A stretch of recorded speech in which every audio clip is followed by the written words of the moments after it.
Welcome to Books and More, the channel where we explore timeless works that have shaped the human story. Today, we journey into The History of the Decline and Fall of the Roman Empire by Edward Gibbon, a monumental masterpiece of historical writing.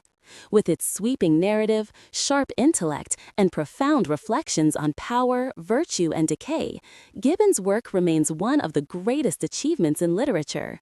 Join us as we uncover the rise, the glory, and the eventual collapse of one of the world's most extraordinary civilizations. Chapter 11. The Reign of Claudius and the Defeat of the Goths. In Chapter 11, Gibbon brings us into one of the darkest yet most invigorating interludes of the troubled 3rd century. A moment when the Roman Empire, shaken by invasions, internal decay, and political uncertainty, briefly found in Claudius II a leader capable of recalling the fading vigor of earlier ages. Rome, exhausted by the failures and excesses of previous emperors, confronted a crisis of unprecedented magnitude as vast Gothic armies swept across the Danubian frontier. And yet, as Gibbon paints the scene, Claudius emerged not merely as a fortunate general, but as a rare embodiment of Roman military virtue at a time when it seemed all but extinguished. When Claudius ascended to the throne after the death of Gallienus, he inherited not a stable empire, but a brittle shell held together only by habit and the last remnants of discipline in the Illyrian legions. Everywhere the frontiers groaned under pressure. From the north, the Franks and Alemanni pushed relentlessly. In the east, the Sassanid Persians still haunted the provinces, and the Goths, more numerous, more audacious than ever, prepared to descend upon the Balkans with a power that threatened to overwhelm every defensive line Rome had left. It was this Gothic menace that most demanded Claudius' attention. They launched their greatest expedition yet, a massive host supported by a fleet hundreds of ships strong, sweeping across the Black Sea like a living tide. They raided Thrace and Macedonia, plundered Greek cities of ancient renown, and penetrated the very heart of the empire's southeastern lands. What made their invasion especially terrifying was the sense that Roman power had grown too weak to resist. Years of misrule, internal revolt, plague, and indiscipline had eroded both the strength and the confidence of the Roman military machine. Yet, Claudius responded with an energy that seemed drawn from an earlier century. Gibbon portrays him as a man of iron, simple in manners, rigorous in discipline, and possessed of a clear understanding of Rome's military needs. He reorganized the battered legions, rallied the Illyrian troops, still the best soldiers Rome could rely on, and confronted the Goths in a series of engagements that rekindled Roman pride. The climactic moment came at the Battle of Nisus, one of the largest and most decisive battles of the 3rd century. The Goths, confident in their overwhelming numbers, pressed forward with ferocity. But Claudius, using terrain, maneuver, and the resilient strength of his Illyrian cavalry, countered them with an effectiveness that astonished contemporaries. The battle raged fiercely, the ground was strewn with bodies, but the discipline of the Roman legions ultimately triumphed over the raw courage of the Gothic warriors. The victory was not merely a tactical success, it was a catastrophe for the Goths. Tens of thousands died in battle. Many more perished during the extended pursuit that followed. Those who survived were scattered, demoralized, or taken captive. For the first time in many years, Rome had not merely defended itself, but struck back with crushing force. Gibbon emphasizes that this victory restored a measure of confidence to an empire long accustomed to humiliation. Claudius earned the title Gothicus, a name he carried with legitimate honor. After Nasus, Claudius worked to restore the ravaged Balkan provinces. Cities ruined by Gothic incursions began to rebuild, defensive lines were strengthened, and Rome, for a moment, looked as though it might reclaim its former resilience. The Senate, people, and soldiers all celebrated Claudius as a savior. Yet Gibbon, in his reflective tone, reminds us that even this renaissance was fragile. The western provinces remained unstable. Gaul still maintained an independent regime under the so-called Gallic emperors. And the east, under the growing influence of Palmyra, appeared ever more autonomous. The empire's structural weaknesses persisted, and even a capable ruler like Claudius could only address them partially. Tragically, Claudius' promising reign was cut short. A devastating plague, one of many that had ravaged the empire throughout the century, spread through the troops. Claudius himself was stricken. Despite the best efforts to preserve his life, he died at a moment when Rome could least afford to lose a leader of his caliber. His death was deeply mourned by the army and by all who had witnessed his remarkable triumph. Gibbon's portrayal of Claudius is almost elegiac. Claudius stands out as a rare figure, a soldier emperor who did not seek power through cruelty or deceit, who rose by merit, and who ruled with a sense of duty rather than self-indulgence. His reign was brief, but in it lay a glimpse of what Rome could still be, even in its twilight, when guided by competence and courage. Chapter 11 ends on a note of both admiration and regret. Admiration for Claudius, who restored dignity to Roman arms. Regret that his life was too short to secure the reforms and victories that might have slowed Rome's inevitable decline. Yet his triumph over the Goths remains one of the last great sparks of Roman vitality before the empire drifted once more toward uncertainty. Chapter 12. The reigns of Tacitus, Probus, Carus, and his sons. Chapter 12 begins in the uneasy twilight following the death of Claudius Gothicus, a moment when the Roman Empire, though invigorated by victory, remained fragile, wounded, and desperately in need of steady leadership. Gibbon guides us through this sequence of short, tumultuous reigns with the calm detachment of a historian who has watched similar cycles of revival and collapse repeat themselves throughout the preceding chapters. In each ruler of this period, he sees not only the qualities of individual men, but the symptoms of a political structure stretched beyond endurance. After Claudius's passing, the army elevated Aurelian, and though his reign was remarkable, it ended abruptly by assassination. What followed was one of those rare intervals when the army, either fatigued or uncertain, deferred to the Senate. In this unusual vacuum, Tacitus, a respected aristocrat of advanced age, was chosen to restore dignity and order. Gibbon treats Tacitus with a certain sympathy. He was earnest, cultivated, and sincere in his intention to return the empire to traditional Roman virtues. Yet the world he inherited was no longer the Rome of old. Civil unrest, foreign invasions, and the rebellious autonomy of provincial armies demanded more than philosophical restraint. Tacitus, despite his good intentions, was simply too frail and too late an instrument for a world that had outgrown the political ideals of the Republic. His reign, brief and uncertain, ended either by illness or assassination, sources differ, but Gibbon suggests that in such times, a peaceful death was hardly distinguishable from violent removal. The throne then fell to Florian, brother or relative of Tacitus, who attempted to claim legitimacy through familial association. His rule, however, was fleeting. The armies of the East, unwilling to submit to a leader imposed from afar, rallied behind another man, Probus, a soldier of outstanding discipline and merit. Florian's own troops, sensing the likely outcome of a prolonged conflict against Probus, killed him within months. Thus, as Gibbon often remarks, the empire's fate depended not on the votes of citizens, nor on laws of succession, but on the shifting loyalties of armies, shaped more by circumstance than by principle. With Probus, Rome briefly rediscovered the firm hand of a true soldier emperor. Gibbon admires him deeply, noting his integrity, his personal courage, and his refusal to govern through cruelty. Probus spent nearly his entire reign on campaign, repelling Germanic tribes along the Rhine, subduing revolts in Gaul, pacifying the Danube frontier, and restoring discipline to troops that had grown complacent and unruly.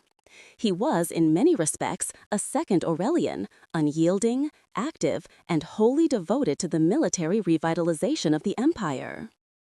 However, Probus possessed a trait that, while admirable, proved fatal. He believed that soldiers should be useful in peace as well as war. He put them to work draining marshes, planting vineyards, and repairing infrastructure, tasks which offended troops accustomed to glory rather than labor. Their resentment grew, and in a tragic turn typical of the age, the very men whose loyalty he had tried to secure rose in rebellion. Probus, the reformer and restorer, was murdered by his own soldiers. Gibbon notes this with melancholy resignation, as though observing a recurring pattern. The empire devoured those who sought to save it.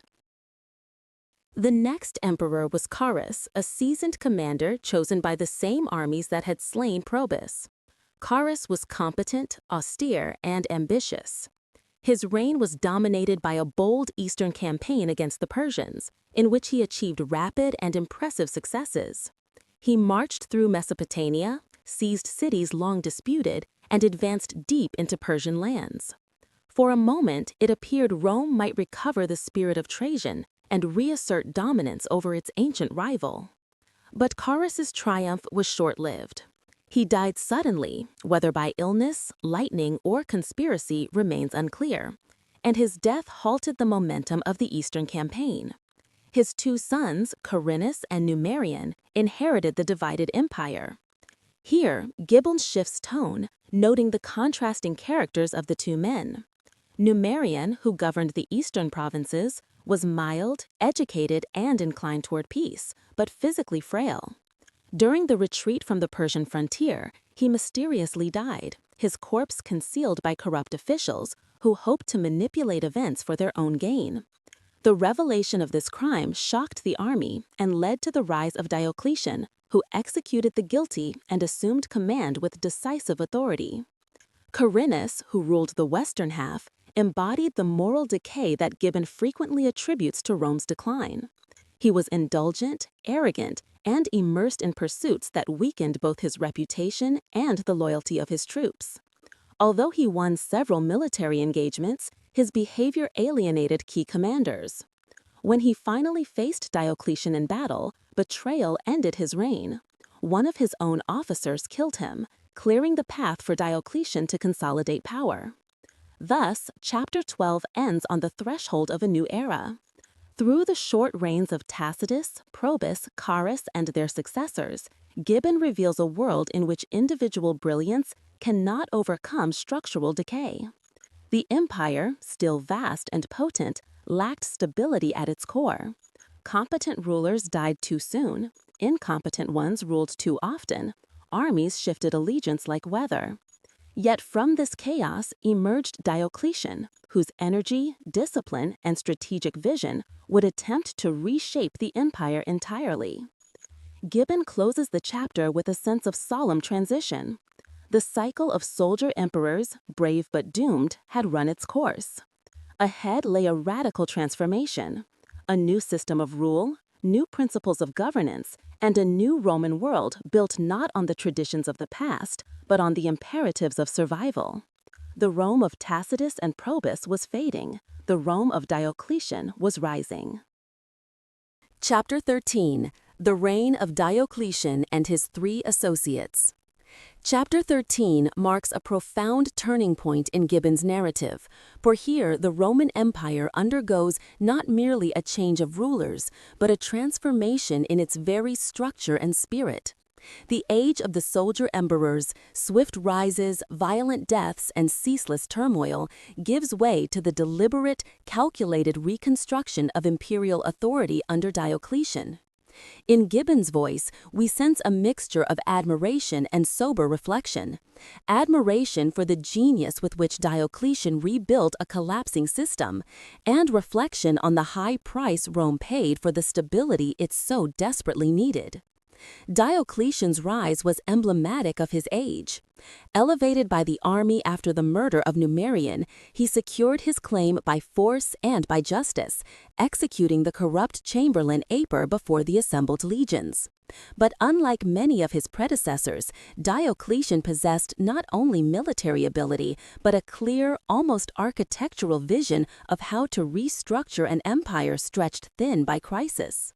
He understood what others had failed to grasp, that Rome's troubles were not merely caused by bad emperors, but by the impossibility of one man governing a realm so vast, threatened on so many fronts, and shaken by deep internal decay. From this insight was born the system that Gibbon calls one of the most remarkable political constructions in Roman history, the Tetrarchy, or rule by four. Diocletian appointed Maximian as his co-Augustus, granting him full authority in the western provinces, while he himself governed the east. To prevent future civil wars, each Augustus would have a designated successor, titled Caesar. Galerius and Constantius Chlorus, both capable soldiers and loyal subordinates, were chosen for these roles. Thus, the empire was divided into 4 jurisdictions, each with its own administrative and military apparatus, yet united under a shared imperial purpose. In Gibbon's eyes, the design of the Tetrarchy combined political prudence with a realistic assessment of Rome's vulnerability. The threats facing the empire were too numerous and too unpredictable to be confronted by a single ruler galloping endlessly between crises. With 4 emperors acting in concert, Rome could respond to invasions in Gaul, rebellions in Egypt, Persian campaigns in the east, and barbarian pressure along the Danube, with unprecedented speed and coordination. This new system, however, was not merely political, it was also ceremonial and ideological. Diocletian wrapped the imperial office in layers of ritual and majesty. Gone were the modest manners of earlier emperors who sought to hide monarchy under republican forms. Diocletian embraced autocracy openly. His court became a fortress of etiquette, his person was hidden behind ceremony, and the emperor was elevated almost to divine status. Gibbon notes this with a mixture of irony and insight. The more the empire decayed, the more splendid the emperor became. While Maximian restored order in the West, fighting Germanic tribes and suppressing revolts, Diocletian focused on the East, where he faced the formidable Sasani Empire.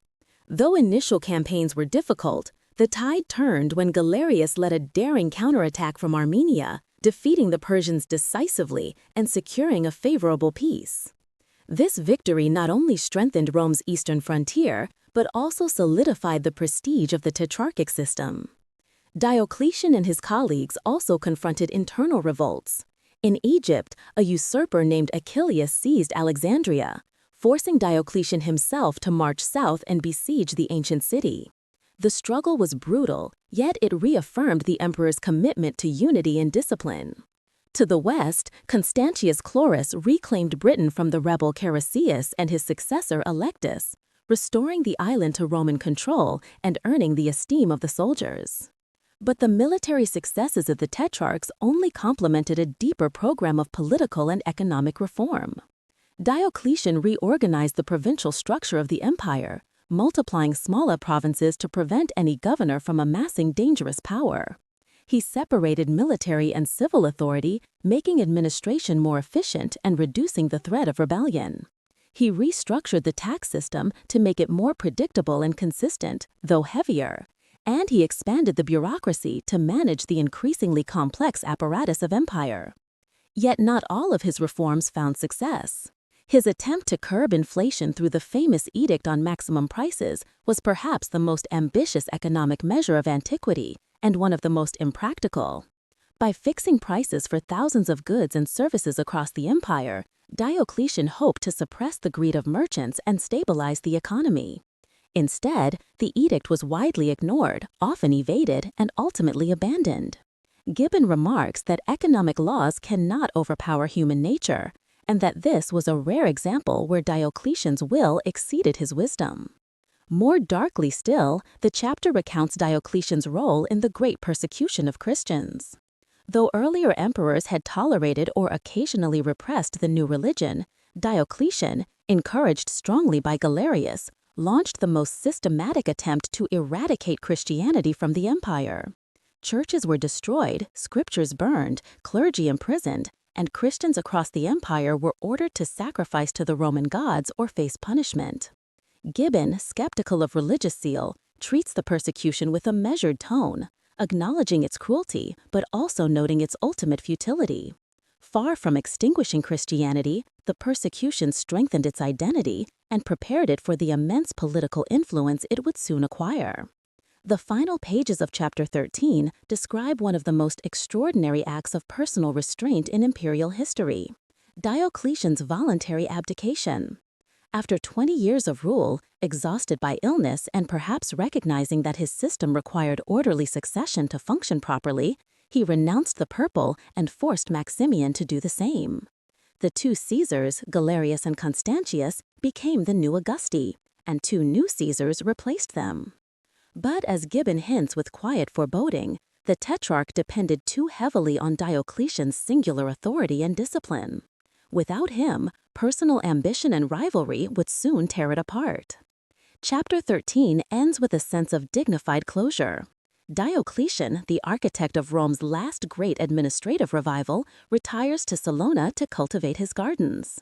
The empire he left behind was stronger, more orderly, and more militarized than it had been in a century. Yet, beneath its renewed structure lay the same forces of division and ambition that had undone so many emperors before him. The stage was set for the rise of Constantine and the final transformation of the Roman world. Chapter 14: 6 Emperors at the Same Time and the Reunion of the Empire.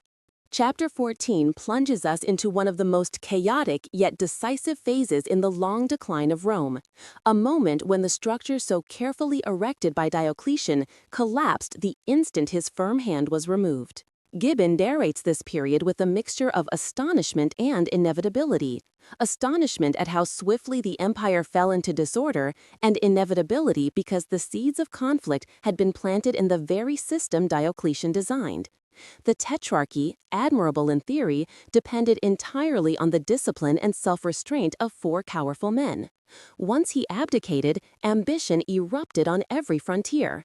Within mere months, the Roman world found itself with 6 rival emperors, each commanding armies, provinces, and destinies of their own. When Diocletian and Maximian abdicated, power passed smoothly, at least on the surface, to Galerius in the east and Constantius Chlorus in the west.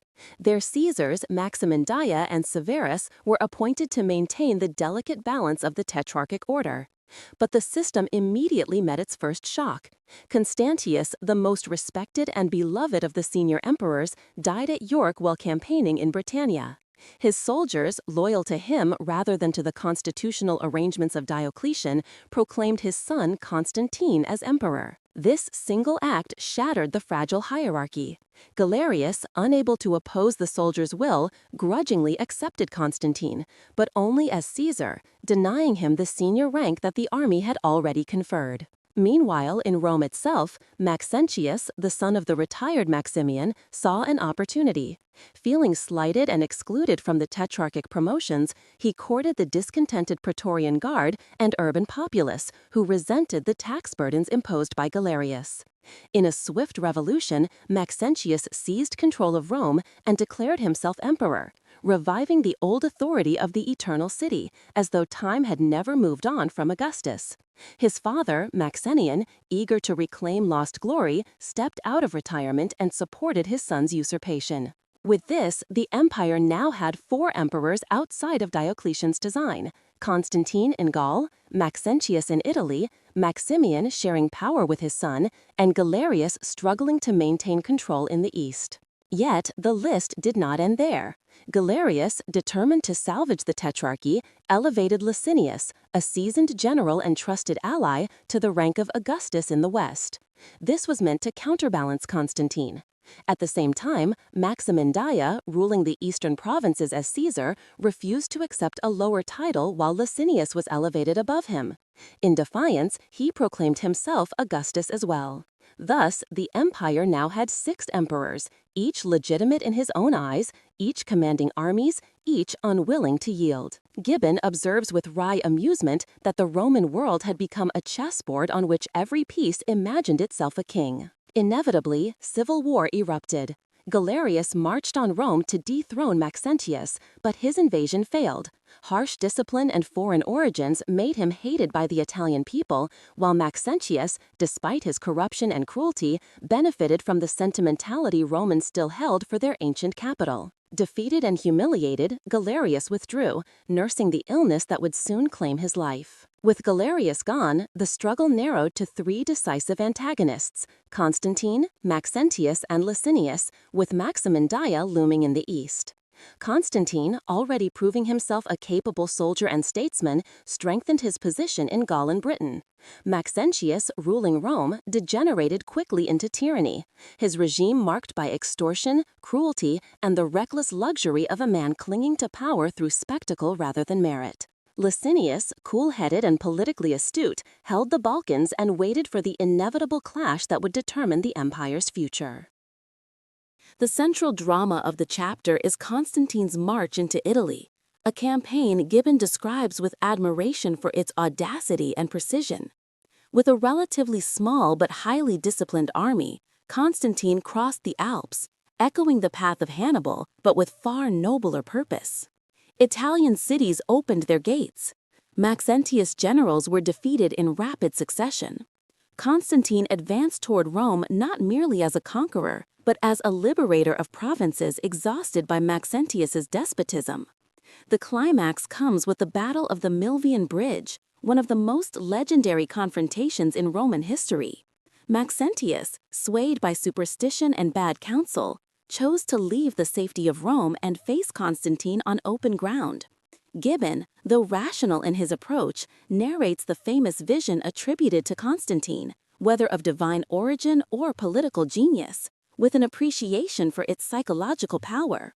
For the soldiers who marched under the sign of the new emblem, it symbolized destiny. For Constantine, it offered legitimacy far beyond mere inheritance. Maxentius' army collapsed, trapped between Constantine's discipline and the waters of the Tiber. Maxentius himself drowned in the river as the temporary bridge constructed for his retreat gave way. Constantine entered Rome in triumph, hailed not simply as a victor, but as the restorer of justice. With Maxentius removed, the empire's reunion began. Constantine dissolved the Praetorian Guard, an institution long corrupted by intrigue, and dismantled their barracks, symbolically closing the era in which Roman emperors were made and unmade by palace soldiers. He honored the Senate, restored order in Italy, and prepared for the next phase of consolidation. But the empire was not yet whole. Licinius controlled the Balkans and East, while Maximin Daia held Asia Minor. Their rivalry erupted into conflict soon after. Licinius, victorious, eliminated Maximin and eventually faced Constantine in the final struggle for supremacy. Though Gibbon ends the chapter before narrating the ultimate victory of Constantine, the tone is unmistakable. The age of many emperors was ending. The age of one emperor, Constantine, founder of a new order, was about to begin. Chapter 14 closes with a sense of immense transition. The chaos of 6 rival emperors had revealed the impossibility of divided rule. Constantine's triumph pointed toward a reunified empire, one strong enough to endure, yet destined to change its spiritual and political foundations forever. In Gibbon's view, this was not merely the end of a civil war. It was the prelude to a new Roman world. Chapter 15: The Progress of the Christian Religion. Chapter 15 stands as one of the most memorable and intellectually charged sections of Gibbon's work, for here he turns from the military and political drama of emperors and armies to the inward transformation of the Roman world, the rise and spread of Christianity. In his measured, analytical tone, he approaches this profound historical shift not as a miracle beyond explanation, but as a movement shaped by social forces, human psychology, and the conditions of an empire in transition. The chapter reads not only as a history of a religion, but as an exploration of why certain ideas capture the hearts of nations and alter the course of civilization. Gibbon begins by acknowledging an undeniable truth. Within 3 centuries, a small sect from Judea, obscure, persecuted and without worldly power, had spread throughout the empire, compelling emperors and reshaping laws. The question he seeks to answer is not whether Christianity triumphed, but why it triumphed. His inquiry is secular, reflective, and grounded in historical reasoning rather than theological devotion. He identifies 5 principal causes behind the rapid growth of the new faith. First, the intense and unshakable zeal of the Christians themselves. This zeal, unlike the casual piety of pagan worship, demanded total commitment. Early Christians believed not only in the truth of their doctrine, but in its exclusive validity. To them, the gods of the pagans were false, idols without life or meaning.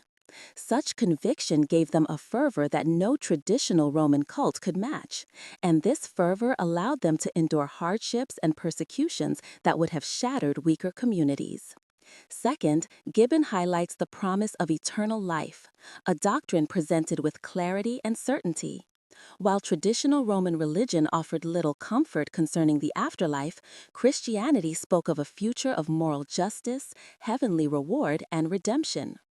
At a time when war, plague, and instability ravaged the empire, this promise became a light for the oppressed, the poor, the enslaved, and even for those wealthy elites who felt spiritually empty despite their material abundance. A third factor was the reputation of miracles surrounding the early church. Though Gibbon, writing with Enlightenment skepticism, questions their historical accuracy, he recognizes the psychological and social power they held. Stories of healing, prophecy, and divine intervention spread rapidly, offering hope to those desperate for supernatural aid in a world filled with uncertainty. For many, belief in these wonders was not irrational. It was necessary.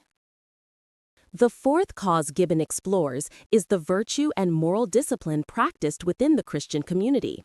Christians cared for one another, shared resources, tended to the sick, and formed tight-knit congregations that offered belonging in a cold and stratified society. In contrast to the decadence and moral ambiguity of the late Roman world, Christian ethics appeared pure, compassionate, and dignified. This moral cohesion not only attracted converts, but also built a robust social infrastructure capable of surviving persecution. The fifth and final cause was the organization of the church. Christianity was not merely a belief system, it became an institution. Bishops, presbyters, and deacons formed a disciplined hierarchy that governed communities across the empire. This structure gave Christianity resilience. Even when leaders were imprisoned or executed, the framework endured, replacing them quickly and preserving unity. The church was a state within a state, increasingly capable of navigating political realities and even challenging imperial authority. Beyond these causes, Gibbon also examines the broader environment of the Roman world. Paganism, once vibrant, had grown hollow. Its rituals lacked emotional depth, and its myths no longer persuaded the educated classes. Philosophers turned to abstract speculation, offering moral guidance but failing to provide spiritual comfort. The empire, with its immense diversity, had become a mosaic of peoples searching for meaning. Christianity entered this landscape not as one religion among many, but as a comprehensive worldview offering moral clarity, spiritual hope, and communal identity. Gibbon also considers the role of persecution. Paradoxically, attempts by emperors to suppress the faith often accelerated its growth. The spectacle of martyrdom inspired admiration. The courage of Christians under torture awakened curiosity, and the injustice of persecution made the religion appear noble and divinely protected. Each execution became a sermon, each martyr a symbol stronger than any imperial decree. Another important theme in the chapter is the conversion of the educated classes, especially after Christianity became more intellectually refined. Early fathers of the church, such as Origen, Tertullian, and Cyprian, engaged with philosophy and transformed Christianity from a simple message into a sophisticated theological system.